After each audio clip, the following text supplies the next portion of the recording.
Next question. How do you reach people in your daily life for Christ when you're not feeling bold and without scaring people off?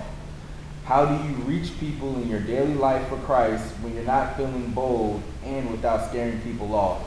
Man, I tell people like this, man. I don't worry about talking, speaking Jesus. I just concern myself with being like him. When I work at an elementary school in the public school system, I learned something so valuable that when I walk into that space and I walk amongst those kids, they know there's a presence inside of me. They are glued to me. They're drawn to me. I don't have to be like Yeshua Christos. I don't gotta be like Jesus the Christ. I don't have to. Most people put too much pressure on winning souls. Jesus didn't go around passing out tracts. Jesus didn't have no signs. He had no posters. He was just himself. When you understand who Jesus was and how he operated, you will understand how you ought to operate. And it's so sad that we are bold about asking or bold about winning souls, but we don't want to be where the lost souls are. Jesus was amongst the sinners. I'm not saying clubbing with the sinners, drinking with the sinners. We're not saying that, but he was available with the sinners. That many of us in our workplace, we're not accessible because we don't like their lifestyle. How many gay people on your job do you avoid, but God could be wanting you to use, God might want to use you to reach them. But because of their lifestyle, I'm going to distance myself. Stop worrying about scriptures to quote. Stop worrying about what to say, when to say it, and just be so consumed with God that the presence of God overshadows itself out of your life.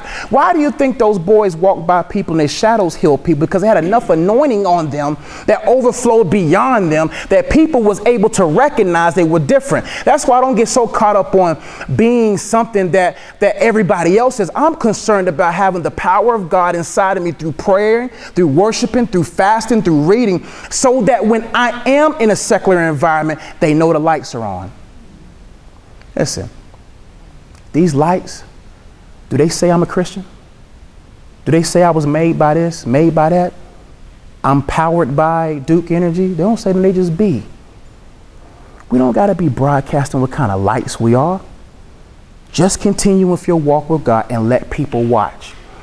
My greatest evangelism, my greatest form of evangelism is when people ask, why are you so different? Why do you do what you do? Why is your posters and things done? And why do you do things the way you do them? Like when I'm in I've ain't been in Foot Locker in years, but when I'm in stores and you in the aisle with someone, the best way to engage with someone at your workplace or whatever is not to be like, do you know who Jesus is? You don't got to do that over there by the cupcakes. They're trying to get their cake and go make it at home. But the beautiful thing is commonalities. When I met the kids, when I'm with the kids at my school, I'm like, what on them can I relate to?